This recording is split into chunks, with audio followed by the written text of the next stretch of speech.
जी अस्सलाम वालेकुम नाजरीन, आज की व्लॉग में बात करेंगे कि शेर अफजल मरवत साहब ने जो दावा किया था कि खान साहब को मैंने हाथ मिलाया उनसे तो उन्होंने मुझे गले लगाया, उसकी हकीकत भी आपको बताएंगे कि क्या वाकई ऐसा कुछ हुआ है, खान साहब ने उनको वाकई गले लगाया है।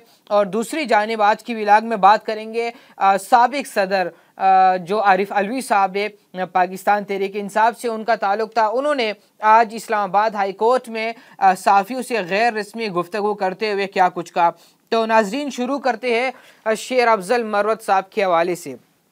ज़राए के मुताबिक यह ख़बर दे रहा हूँ मैं आपको कि ख़ान साहब ने उनको गले नहीं लगाया। ख़ान साहब ने उनको सिर्फ मुआफ़ किया और अलीमा ख़ान साहब ने ये बात कही है कि ख़ान साहब ने उनको मुआफ़ किया तो ये उनके लिए बहुत बड़ी बात है। ऐसा नहीं होता कि आप जो है बाहर आके फिर से उसी तरह बातें करना शुरू कर दे। तो ये अलीमा ख़ान साहब ने ऐसा साहिबा ने ऐसा कहा है। नाजरीन अगर बात करें शेर अफजल मरवत साहब के हवाले से तो जिस तरह उन्होंने कहा कि ठीक है मुझे ज़िम्मेदारी सौंपी गई है तो देखते हैं कि अभी होना क्या है। और मैंने जिस तरह कल की व्लॉग में इतवार वाले दिन मैंने व्लॉग में कहा कि जो ख़ान साहब है उन्होंने टास्क दिया है शेर अफजल मरवत साहब को कि पंजाब से आप लोगों को मोबिलाइज़ करेंगे, लोगों को आप निकालेंगे। दूसरी जानिब अगर हम बात करें तो ये है कि मामला जो है ये शेर अफजल मरवत साहब की गिरफ्तारी हो सकती है। और कल व्लॉग में मैंने कहा कि उनकी गिरफ्तारी की कोशिश की जाएगी और कल उनके ऊपर पुलिस ने एक ट्राई भी की है, उनको गिरफ्तार करने की कोशिश की गई है शेर अफजल मरवत साहब को, तो वो वहाँ से बच निकले हैं। तो अब देखते हैं कि मामला किस जानिब जाता है। और शेर अफजल मरवत साहब अगर अभी दोबारा भी उसी तरह बयानात देते, उन्होंने तो कहा कि खैर जो लीडरशिप के साथ मेरा जो भी मसला था उनके लिए मैं माजरत हुआ हूँ और अगर किसी की दिल आज़ारी हुई तो मैं माजरत हुआ हूँ। तो अब देखते हैं कि मामला किस तरफ जाता है। शेर अफजल मरवत साहब जो है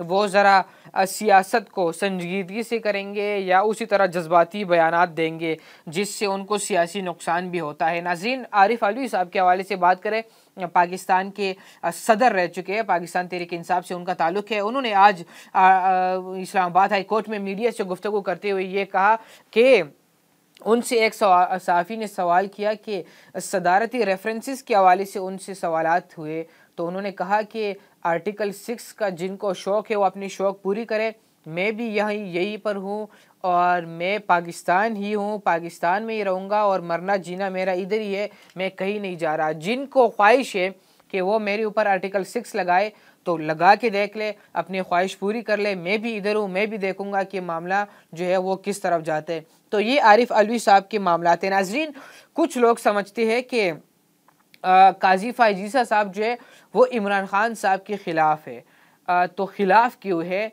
एक तो ये है कि काजी साहब कहते हैं कि मैंने अल्लाह को जवाब देना है, मैंने इस तरह कि कोई जो है कानून के मुताबिक मैंने फ़ैसले करने हैं क्योंकि अल्लाह को जाके मैंने जवाब देना है।